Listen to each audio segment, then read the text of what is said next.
మంచిది. మీ అందరికి వందనాలు. హల్లెలూయా. చాలా సంతోషం. అల్పుడును అయోగ్యుడును దేవుని చేతిలో అల్పుడిని నేను చాలా వరకు. దేవుని మహాకృపను బట్టి, ఆయన ఇచ్చిన అవకాశాన్ని బట్టి, ఆయన ఇచ్చిన ఆయుష్ను బట్టి కొన్ని ప్రాంతాలైనా ఒక మంచి మాట అందించాలి అని దేవుడు పెట్టిన భారాన్ని పట్టి మాత్రమే మీ దగ్గర రావడం జరిగింది. చాలా సంతోషం. అన్నగారికి 2 వందనాలు. ఎంతో కాలం నుండి పరిచయం చేస్తూ ఉన్నారు. అందుని బట్టి అన్నగారికి 2 వందనాలు. అలాగే మీ అందరికి కూడా 2 వందనాలు. అలాగే మోహన్ పాస్టర్ గారు నాతో పాటు ఎన్నో ప్రాంతాలకి సువార్త చేయడానికి వచ్చి ఉన్నారు. మా మటుకు మేమైతే చాలా వరకు అలసిపోతూ తిరుగుతూ వస్తూ ఉన్నాం. హల్లెలూయా. దేవుని మహాకృప మనమందరము దేవుడు వర్తిల్లుదుమగాక. ఆమేన్. మంచిది.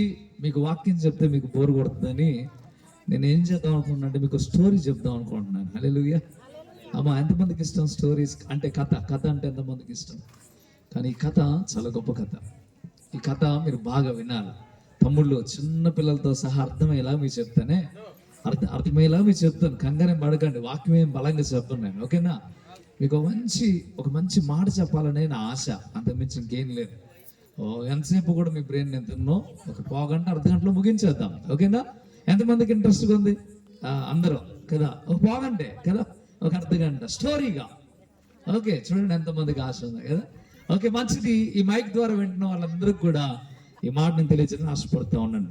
ఒక కుటుంబంలో 2 కౌల పిల్లలు ఉన్నారు. ఒక కుటుంబంలో 2 కౌల పిల్లలు ఉన్నారు. ఆ 2 కౌల పిల్లలు అంటే ఒకలాగా ఇంకొకరు ఒకలా ఉంటారా? ఎలా ఉంటారు? Same to same. అరే వీడు వాడా, వాడు వీడా, గుర్తుపట్టలేము మనం. కన్ఫ్యూజ్ అవుతూ ఉంటాం కదా. అరే ఎక్కడున్నారు? ఈ ఇంటి కుటుంబంలో కౌల పిల్లలు ఉంటారు. దేవుడి స్తోత్రం. హల్లెలూయా. దేవుడు చూడండి ఎలా మ్యాచ్ చేసాడు. ఉన్నారా ఇక్కడ? ఇక్కడ ఉన్నారా? ఒకసారి ఎవరైనా ఉంటే కౌల పిల్లలు 2 ఉన్నారా ఇక్కడ? ఇంట్లో తొందర రండి. దేవుడి స్తోత్రం. దేవుడు అద్భుతమైన కార్యం చేశాడు. జల్ది త్వరగా రావాలి. కౌల పిల్లలు ఎవరున్నారు ఇక్కడ? ఓ సూపర్, రండి. ఉషా ఇప్పుడు బయటకు వెళ్ళారా? సరే, నేను వాక్యం ముగించాను. చిన్న పిల్లలు నిద్రపోయారా? చాలా సంతోషం. మీకు తెలుసు కదా, నాకు తెలియదు ఈ ఇంట్లో కౌల పిల్లలు ఉన్నారు, ఈ ప్రాంతంలో ఉన్నారనే సంగతి నాకు తెలియదు. చాలా సంతోషం. అయితే ఈ కౌల పిల్లలు పెద్దవాళ్ళు అయిపోయారు, తల్లిదండ్రులు లేరు, 2 ఉన్నారు అన్నదమ్ముళ్ళు. అయితే ఒకడేమో మంచిగా నీతిగా బతకడం నేర్చుకున్నాడు, ఒకడేమో పూర్తిగా ఖరాబ్ అయిపోయాడు. ఎంత ఖరాబ్ అయిపోయాడు అంటే దొంగతనాలు చేస్తూ ఉన్నాడు, అనేకమైన తప్పులు చేస్తూ ఉన్నాడు, రౌడీజం చేస్తున్నాడు, కొట్టడం, తిట్టడం, వాళ్ళ దగ్గర వీళ్ళ దగ్గర డబ్బుని, బంగారాన్ని అన్నిటిని గుంజుకోవడం, అంతా పూర్తి ఖరాబ్ అయిపోయాడు. అలాంటి దౌర్భాగ్యమైన స్థితి, అంత హీనమైన స్థితిలో ఉన్నాడు. అయితే ఒకరోజు మరి దొంగ దొరక మాంతాడా? సపరే దొంగ దొరక మాంతాడా? ఖచ్చితంగా ఏదో ఒక సమయాన దొరుకుతాడు. అయితే ఇతను ఏం చేశాడో తెలుసా? పొరపాటున ఒక చోట దొంగతనం చేస్తుంటే వాళ్ళు అడ్డగించారని ఏం చేయాలో అర్థం కాక కత్తి తీసుకొని పొడిచేశాడు. ఆ ఇంటోళ్ళని కత్తి తీసుకొని పొడిచేస్తాడు, చచ్చిపోయాడు. ఆ రక్తం అంతా ఒంటి మీద పడిపోయింది, చేతుల్లో కత్తి ఉండిపోయింది. ఈయన భయపడుతూ ఉన్నాడు. అయ్యో నేను చంపేశాను, అయ్యో నేను తప్పు చేసేసాను, అయ్యో నేను చంపేశాను అని ఏడుస్తూ పరిగెత్తుకుంటూ వస్తూ ఉన్నాడు. అయితే ఈ వార్త పోలీసులకు చేరిపోయింది. పోలీసులు వీడు ఎక్కడ ఉన్నాడో ఎత్తుకోవడం స్టార్ట్ చేశారు. వెనక నుండి సైరన్ వేసుకొని వస్తూ ఉన్నారు వాళ్ళు. అయితే అప్పుడు జరుగుతున్న పరిస్థితి తెలుసా? ఏం చేయాలో అర్థం కావట్లే. ఈయనకున్నది ఎవరున్నారు మరి? అన్నొక్కడే కదా బాబాయ్, అన్నొక్కడేగా ఉంది. ఈ అన్నొక్కడి కోసం పరిగెత్తుకుంటూ అన్నింటికి వచ్చి డోర్ కొడుతున్నాడు. అన్నా అన్నా అన్నా అన్నా డోర్ తీ, అన్నా డోర్ తీ. ఏమన్నాడు? అన్న డోర్ తీ, ఏడుస్తూ. అన్న లోపల ఉన్నాడు. వచ్చి చూడగానే డోర్ తీగానే తమ్ముడు చేతులు కత్తి ఉంది, ఒంటి నిండా బట్టల మీద మొత్తం రక్తం పడిపోయింది, అంత రక్తం అయిపోయింది. అరే తమ్ముడు ఏం జరిగిందిరా? ఎవరైనా నిన్ను ఏమైనా చేశారా? ఏం జరిగిందిరా అంటే, అన్న నేనేం చెప్పలేదు కానీ వెనక పోలీసులు వస్తున్నారు, ముందు నన్ను లోపల రాని అన్న. అరే ఏం చేసావు అంటే, అన్న నేను లోపలికి వచ్చా చెప్తాను, లోపల రాని అంటే తమ్ముడిని లోపలికి తీసుకెళ్ళి డోర్ వేసేసాడు. డోర్ వేసిన తర్వాత అడుగుతున్నాడు, తమ్ముడు ఏమైందిరా? చెప్తున్న మాట వినలేదు నువ్వు, అసలు ఏమైందిరా? ఏం చేసావురా అంటే, అన్న నేను ఒకరిని చంపేశాను, పోలీసులు నన్ను తరుముతున్నారు, నేను ఇప్పుడు పోలీసులకు దొరికానా నన్ను చంపేస్తారు. చెల్లి వింటున్నావా? పోలీసులకు దొరికితే ఏం చేస్తారు? నన్ను ఉరి శిక్ష వేసి చంపేస్తారు. అర్థమవుతుందా?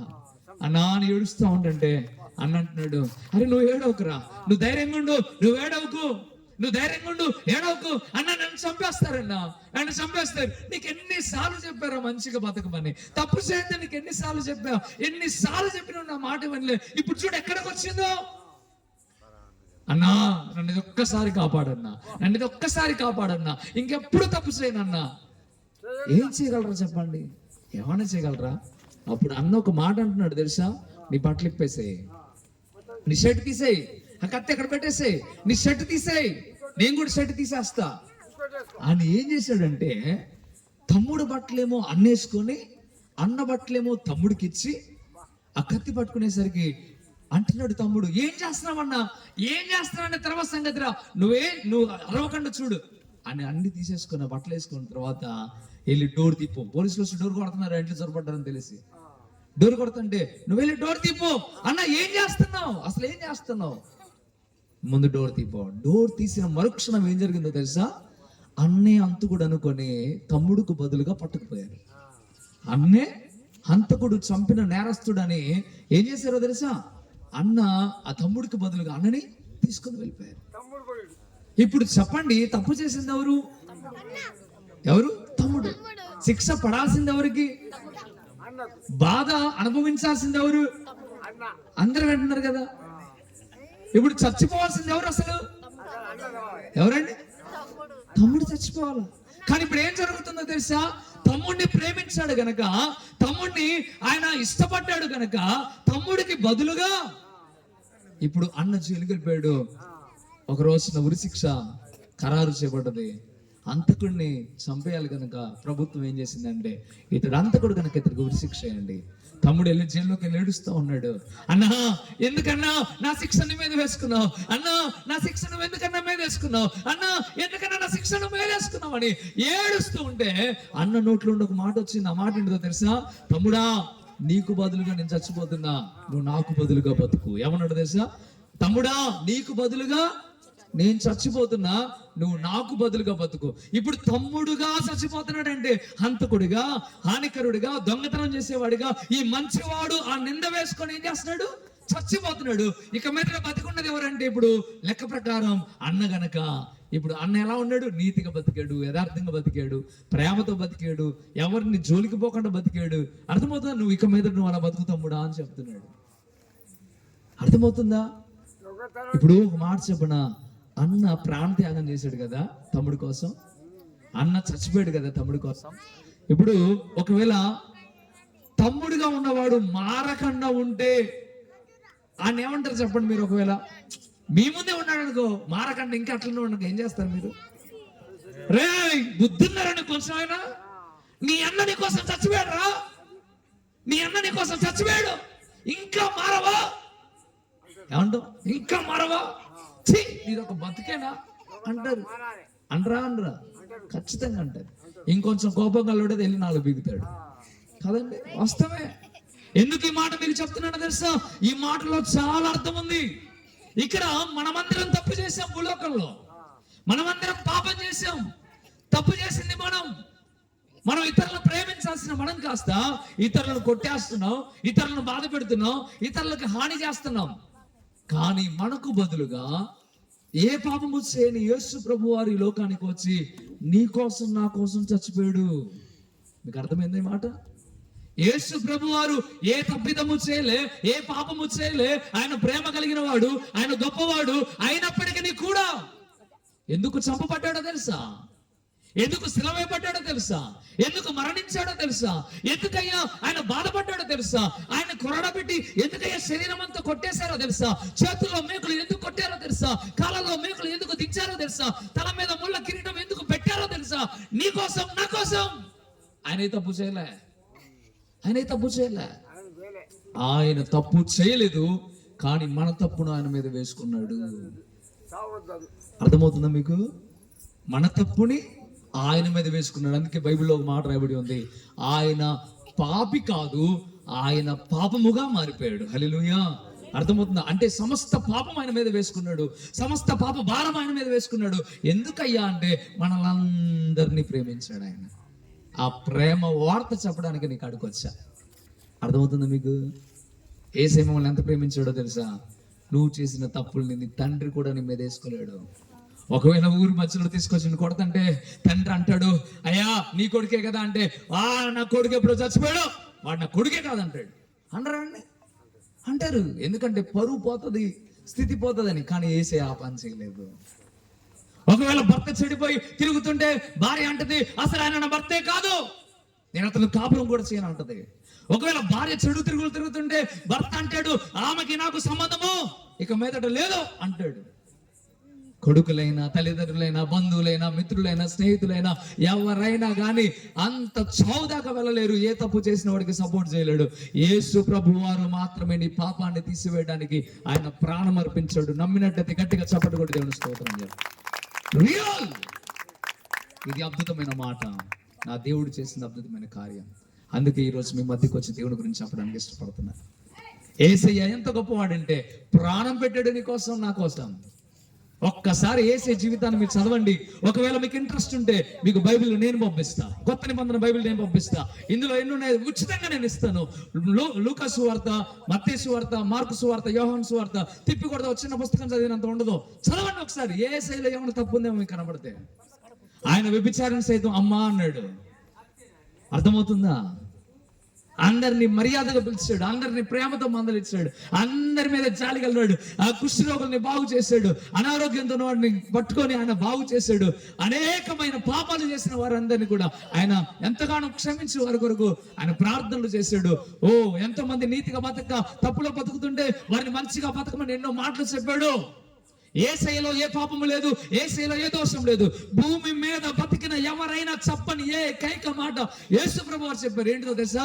నాలో తప్పు ఉందని నిరూపించగలిగిన వారు ఎవరైనా ఉన్నారా అని అడిగాడు ఆయన. ఆ మాట నువ్వు నేను అనగలుగుతావా? నాలో ఏమైనా తప్పు ఉంటే నిరూపించాలని అనగలిగే దమ్ము ఉంది ఎవరికైనా మనకి? ఏదో ఒక కొసకైనా, ఏదో ఒక చివరికైనా. ఒకవేళ నీ తప్పు బయటికి తెలియకపోవచ్చు, కానీ ఏదో ఒక రోజు మాత్రం బయటపడుతుంది. జాగ్రత్త. ఆ దొంగ తప్పులు బయటపడలే, ఒకరోజు బయటపడతాయి. నీ భార్యకు తెలియకుండా నువ్వు తప్పు చేస్తున్నావేమో, రేపు బయటకు వస్తుంది. నీ భర్తకు తెలియకుండా తప్పు చేస్తున్నామో, రేపు బయటకు వస్తుంది. నీ పిల్లలకు తెలియకుండా తప్పు చేస్తున్నామేమో, బయటకు వస్తుంది. తల్లిదండ్రులకు తెలియకుండా పాపం చేస్తున్నామో, బయటకు వస్తుంది. ఎందుకంటే పాపం అట నడివీధుల్లోకి వెళ్ళి కేకలేస్తుందట. నడివీధుల్లోకి వెళ్ళి ఏం చేస్తుందట? కేకలు, గుసగుసలు కాదు, కేకలేస్తుందట. అర్థమవుతుందా దేవుని మాట? అమ్మా అర్థమవుతుందా? యేసయ్య నీ కోసం చచ్చిపోయాడమ్మా, యేసయ్య నీ కోసం ప్రాణం పెట్టాడమ్మా. ఆ మాట చెప్పడానికి వచ్చానమ్మా నేను, నువ్వు నమ్మితే బాగుండు, అది నా ఆశ. యేసయ్య మన కొరకు ప్రాణం పెట్టాడు. ఆయన గొప్ప దేవుడు. ఆయన అన్న ఏ రీతికైతే తమ్ముడికి పాపాన్ని మీద వేసుకొని చచ్చిపోయాడు, మన యేసయ్య ఆ రీతిగా చచ్చిపోయాడు. యేసయ్య చనిపోయి అలాగే లేడు, సజీవుడిగా 3 రోజులు తిరిగి లేచాడు. గట్టిగా చప్పట్లు కొట్టి దేవుని స్తోత్రం చెప్తాను. చచ్చిన వాడు లేవగలిగేది ఎవరో తెలుసా? దేవుడికి మాత్రమే సాధ్యం. హల్లెలూయా. నేను చూసిన వారిలో, నేను విన్న వారిలో, ఇప్పటివరకు నన్ను సంపాదించిన జ్ఞానము మొత్తములో, నేను ఆలోచన విధానం మొత్తంలో చచ్చి బ్రతికిన వాడు యేసు ప్రభు వారు తప్ప మరొకరు కారణాలే నాకు. అందుకే యేసయ్యను పట్టుకొని నేను తిరుగుతున్నా. అర్థమవుతుంది మీకు? యేసు ప్రభు బ్రతికిన దేవుడు. ఎప్పుడప్పుడు మీరు యేసయ్య సమాధి చూడొచ్చు, ఇంకా ఆయన సమాధి ఖాళీగానే ఉంది. హల్లెలూయా. సమాధి ఖాళీగా ఉన్న ఏకైక సమాధి ఎవరిదయ్యా అంటే అది యేసు ప్రభు వారిది మాత్రమే. అందుకే నమ్మండి మీరు అందరూ కూడా యేసు ప్రభుని. నేను నమ్మా, నా పాప భారం యేసయ్య మీద వేసేసా. దేవుడు నాకు విశ్రాంతినిచ్చాడు, నెమ్మదినిచ్చాడు, నాకు చేసాడు దేవుడు మేలు. ఆ మేలు మీరు కూడా పొందుకోవాలని ఆశతోనే మీ మధ్యకి వచ్చి మాట చెప్తున్నాను.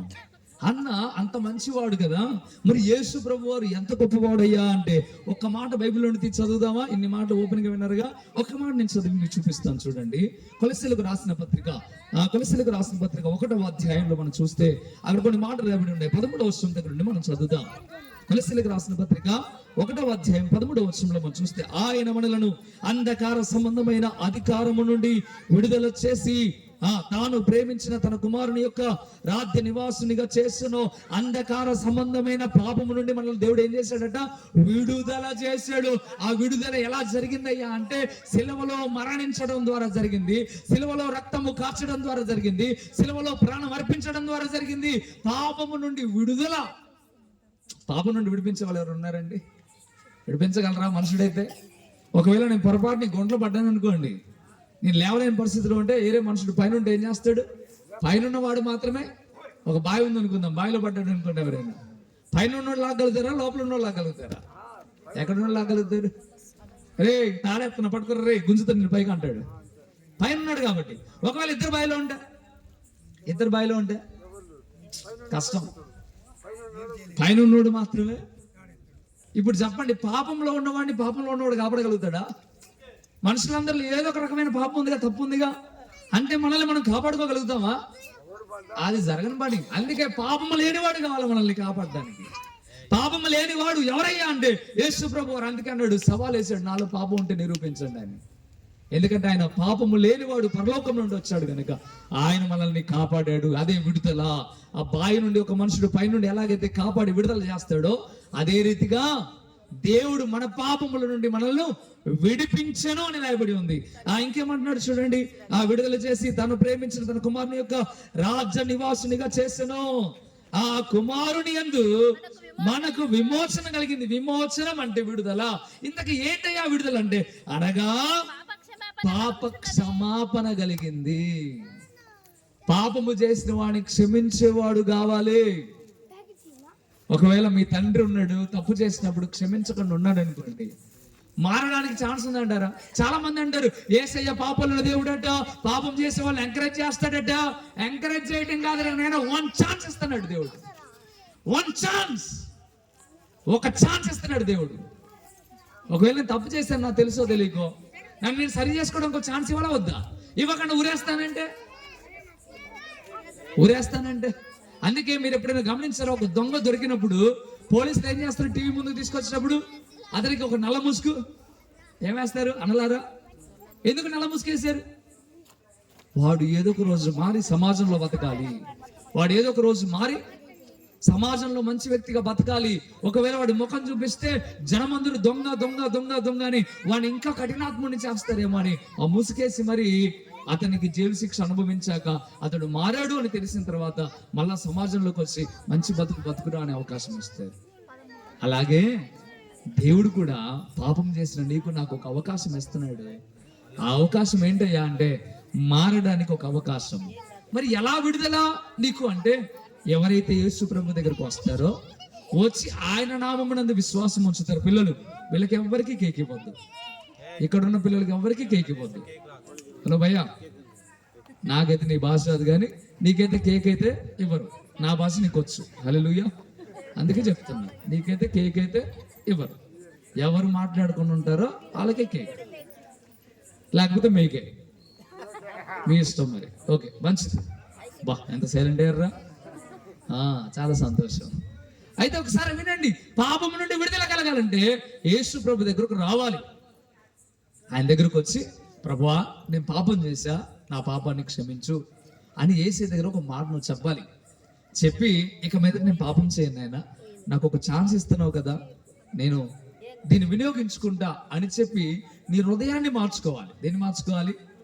మతాన్ని కాదు, లేదా కులాన్ని కాదు, లేకపోతే నీ రంగుని కాదు, అర్థమవుతుందా? నీ జెండర్ని కాదు, అంటే నీ జాతిని కాదు. దేన్ని మార్చుకోవాలా?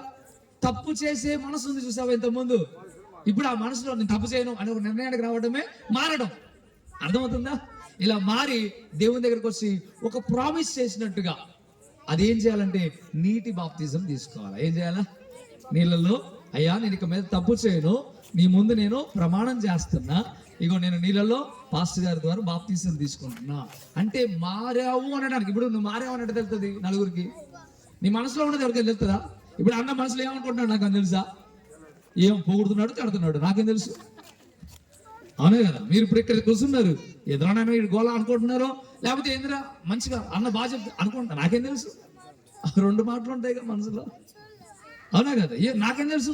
ఇప్పుడు మరి నేను మారాను అనడానికి ఆధారం ఏంటి? దానికి గుర్తు ఏంటంటే మనము వెళ్ళి బాప్తిజం తీసుకుంటే దేవుడు దానికి గుర్తు. మీరు ఎప్పుడైనా ట్రైన్ ఎక్కారు? ఎంతమంది ట్రైన్ ఎక్కారు ఇక్కడ? ట్రైన్ ఎక్కిన వాళ్ళు ఎంతమంది ఉన్నారు ఇక్కడ? ట్రైన్ ఎక్కారా ఎప్పుడైనా? అది ఎక్కారా? ఆ ట్రైన్ ఎక్కేటప్పుడు టికెట్ ట్రైన్లో తీసుకుంటా, బస్ ఎక్కి కూర్చొని ఫలానా ఊరు ఏది ఏమంటారు దీన్ని, తండా, భజన తండా టికెట్ కొట్టు అన్నట్లుగా ఉంటుంది ట్రైన్లో. అలా ఉండదు. ముందు నువ్వు వెళ్ళాలి, టికెట్ బుకింగ్ కౌంటర్లో టికెట్ తీసుకోవాలి. అప్పుడు నువ్వు టికెట్ జాగ్రత్తగా భద్రంగా దాచుకోవాలి. ఆ టికెట్ ఎప్పుడు ఉపయోగపడుతుందో తెలుసా? టీసీ వస్తాడు ట్రైన్లో, అప్పుడు టీసీకి చూపించాలి. అర్థమవుతుందా మీకు? ఒకవేళ టికెట్ లేదనుకోండి కాడ, దాని అర్థం ఏంటిదో తెలుసా? టికెట్ లేదనుకో ఏంటి, నువ్వు దొంగవే అంటే దాని అర్థం ఏంటంటే నువ్వు టికెట్ తీసుకోకుండా ప్రయాణం చేస్తున్నావు. కాదయ్యా నేను టికెట్ తీసుకున్నాను కానీ పోయింది అంటే నువ్వు తీసుకున్నావు లేదు, గుర్తేంటి మరి? నువ్వు డబ్బులు కట్టావు అంటానికి గుర్తేంటి ఇక్కడ? ఏంటి గుర్తు? టికెట్. నువ్వు డబ్బులు కట్టే ఎక్కావా లేకపోతే కట్టకుండా ఎక్కావా? ఎక్కడానికి ఎవరికైనా ఎక్కొచ్చు, కానీ డబ్బులు కట్టి ఎక్కితే కరెక్ట్. అందుకే డబ్బులు కట్టావా లేదా అని ఎంక్వైరీ చేయడానికి టీసీ వస్తాడు. ఇప్పుడు నువ్వు టికెట్ చూపిస్తే నువ్వు డబ్బులు కట్టినట్టు. అలాగే నువ్వు మారావు అనడానికి గుర్తు ఏంటంటే బాప్తిజం తీసుకోవడం. అర్థమవుతుందా? ఇందులో ఏం లేదు. ఇక చాలా మంది అంటే బాప్తిజం తీసుకుంటే ఏమైపోద్దు, ఏం కాదురా నాయన, నేను తీసుకోలే. మంచిగా బలంగా మారడానికి, గొప్పగా కావడానికి అవకాశం ఉంటుంది. మీ ఊర్లో ఇంకెవరైనా యేసు ప్రభువు నమ్మి లేదా ఈ రోజు ఈ మాటల ద్వారా నమ్మినట్లయితే మీరు రేపే బాప్తిసానికి సిద్ధపడండి. అయ్యగారు వస్తాడు, అయ్యగారు రాకపోతే నేనే వస్తా. హల్లెలూయా. బాప్తిసం తీసుకోవాలా? ఎందుకంటే అది నువ్వు మారావు అనడానికి గుర్తు. మీకు అర్థమవుతుందా? చాలా మంది ఈ విషయాలన్నింటినీ పెద్దగా చెప్తారు, అందుకే మీకు ఇబ్బందిగా అవుతుంది. అది పెద్ద ఇబ్బంది ఏం కాదు. టికెట్ తీసుకోవడానికి గుర్తు, ఎట్లయితే డబ్బులు కట్టావంటానికి టికెట్ అంటే గుర్తు, నువ్వు మారేవు అంటానికి బాప్తిజం గుర్తు. ఇప్పుడు ఏమంటావు తెలుసా? ఒకవేళ నేను తప్పు చేశాను అనుకో, నువ్వు బాప్తిజం తీసుకున్నావుగా, చర్చి పోతున్నావుగా, ఏసీ నమ్ముకున్నావుగా, నువ్వు చేయొచ్చా అంటారా? మీరు అందరూ అంటారు కదా అట్లా. ఎందుకు ఆ మాట అన్నారు? మారాడని ఒప్పుకున్నాడు కాబట్టి. మనసులో అనుకుంటే ఎన్నో తిప్పలు ఉండవు. ఇప్పుడు మీరు ఏం చేస్తారంటే ఈయన తప్పు చేయకుండా నేను తప్పు చేయకుండా మీరు అందరూ చూస్తూ ఉంటారు. అర్థమవుతుందా? అంటా ఉంటారు, నేను ఇంకోసారి మాట్లాడకూడదు, నేను మంచిగా బతకాలి. అర్థమవుతుందా? అందుకు బాప్తిజం తీసుకోవాలి, అందుకు మారాలి. యేసే చెప్పింది చాలా మంచి మాటలండి. ఇది మన బ్రతుకుని మార్చే మాటలు, మన కుటుంబాన్ని కట్టే మాటలు, మన జీవితంలో ఉన్నతమైన స్థితికి మార్చే మాటలు. అందుకే మనం అందరం కూడా యేసే నమ్ముకుందాం. మీ తండ్రిని దేవుడు ప్రేమించాడు, అందుకే ఈ మీటింగ్ జరుగుతూ ఉంది. నిజంగా అద్భుతంగా మీరు అందరూ యేసే నమ్ముకోవాలని కోరుకుంటున్నా. మీ అన్నగా భావిస్తారో, ఒక తమ్ముడుగా భావిస్తారో, ఒక కొడుకుగా భావిస్తారో, నేనైతే చెప్పింది చాలా సత్యమైన మాట చెప్పా. మీ గుండెలో ఇది భద్రపరుచుకొని మంచిగా మీరు మారి తప్పక వారం వారం మీ దగ్గరికి పాస్టర్ గారు వస్తారు. ఈ ప్రాంతంలోనే ఏదో ఒక స్థలంలో కుదిరితే అక్కడ మాటలు మీకు కొన్ని మాటలు చెప్తారు. చక్కగా వినండి, విని మీ హృదయంలో మార్చుకొని చక్కగా బాప్తిజం తీసుకోండి. దేవుని రాకడలో మనం ఎత్తబడతాం. అంటే దాని అర్థం ఏంటంటే ఎవరైతే మారు మనసు పొందుతారో వారు మాత్రమే పరలోకం వెళ్తారండి. మారు మనసు పొందకపోతే పరలోక రాజ్యం వెళ్ళరు. అందుకే యేసయ్య ఆ మాట చెప్పాడు, నేను మీకోసం ప్రాణం ఎందుకు పెట్టాను అనుకుంటున్నారు? మీరు మారాలనే. ఇప్పుడు అన్న ఎందుకు చచ్చిపోయాడు? తమ్ముడు కోసం ఎందుకు చచ్చిపోయాడు? ఆయన నాన్న అయిపోయి దొంగతనం చేయరా అన్నారా? అందుక ఇంకా ఎంజాయ్ చేయమనా? లేదు, నువ్వు ఎక్కడైనా మంచిగా బతుకో అని చెప్పడానికే కదా. అలాగే మనం అందరం కూడా ఏం చేద్దాం, ఇకనైనా మారదాం. ఏదో ఒక తప్పు కొసుకుంటుందన్నా లేకుండా ఉందా? ఉంటుంది. అది కూడా తీసేసుకొని చక్కగా యేసులో ఎదుగుదాం. మనం అందరం కూడా దేవుని సన్నిధిలో బాప్తిసం తీసుకుందాం. దేవుడు గొప్ప కుమ్మరిస్తాడు, ఆయన కృపతో మనల్ని నింపుతాడు. నిజంగా ఎంత గొప్ప దేవుడు అంటే ఆయన మనల్ని ప్రేమించి మన దగ్గరకు వచ్చిన దేవుడు ఆయన. నిజంగా ఎంత చులకన అంటే మనం ఎవరైనా ప్రేమించి వాళ్ళ దగ్గరికి వెళ్తే మనం చులకనైపోతాం. కానీ దేవుడు అలా చులకనమైనా పర్వాలేదు, కానీ నా కొడుకుల్ని నా బిడ్డలని కాపాడుకోవాలని కోరుకున్నాడు ఆయన. అందుకే ఈరోజు నమ్మట్లేదు, చులకనగా తీసుకుంటున్నావు. కానీ అట్లా కాదు. ఆయన విలువ తెలుసుకో, ఆయన గొప్పతనం తెలుసుకో, ఆయన ఎంత ఉన్నతమైన వాడు తెలుసుకో. దేవుడు ఈరోజు నీకు తెలియజేశాడని నమ్ముతున్నా. ఎవరైతే నమ్మారో, నేను ముగిస్తున్నా, ఎవరైతే నమ్మారో వారు ఒక్కసారి కళ్ళు మూసుకొని, నువ్వు ఇంట్లో ఉన్నా పర్లేదు, వీధిలో నిలబడ్డా పర్వాలేదు, ఈ స్థలంలో కూర్చున్నా పర్వాలేదు, ఎక్కడున్నా పర్వాలేదు, కానీ నువ్వు మాత్రం ఒక్కసారి కళ్ళు మూసుకొని, ప్రభువా నా తప్పు క్షమించు నాయనా అని ఒక మాట చెప్దామా నాతో పాటు? కళ్ళు మూసుకుందాం అందరం కూడా హృదయం మీద చేసుకుందాం. యేసయ్యా నన్ను క్షమించు. అందరం చెప్దాం, యేసయ్యా నన్ను క్షమించు, నా పాపాన్ని తీసివేయడానికి ఈ లోకానికి వచ్చావు. నేను తెలుసుకున్నా, ఇక మీదట నేను మారాలని కోరుకుంటున్నా. నా తప్పుని క్షమించండి. యేసయ్యా నీ కుమారుడిగా, నీ కుమార్తెగా నన్ను మార్చండి. ఈ రోజు నాతో మీరు మాట్లాడారు, యేసయ్యా యేసయ్యా, ఇక నుండి నేను తప్పు చేయను, ఇక నుంచి నేను తప్పు చేయను, నీ మందిరానికి వెళ్తాను నాయన, నేను మందిరానికి వెళ్తాను, అనేకమైన విషయాలు తెలుసుకుంటా, అనేక విషయాలు నీ గొప్పతనాన్ని తెలుసుకుంటా, మీ గొప్పతనాన్ని తెలుసుకుంటాను, నాకు సహాయం చేయండి. సహాయం చేయండి. ఆమేన్. ఆమేన్. ఎంతమంది హృదయాల్లో నెమ్మదిగా ఉందో ఒకసారి ఆలోచించుకోండి. ఎంత నెమ్మదిగా ఉంటుందో మన భారం అంతా తొలగిపోతుంది. హల్లెలూయా. నిజంగా మన దేవుడు గొప్పవాడు. మీ అందరికి కూడా ఎన్ని వందనాలు చెప్తున్నా.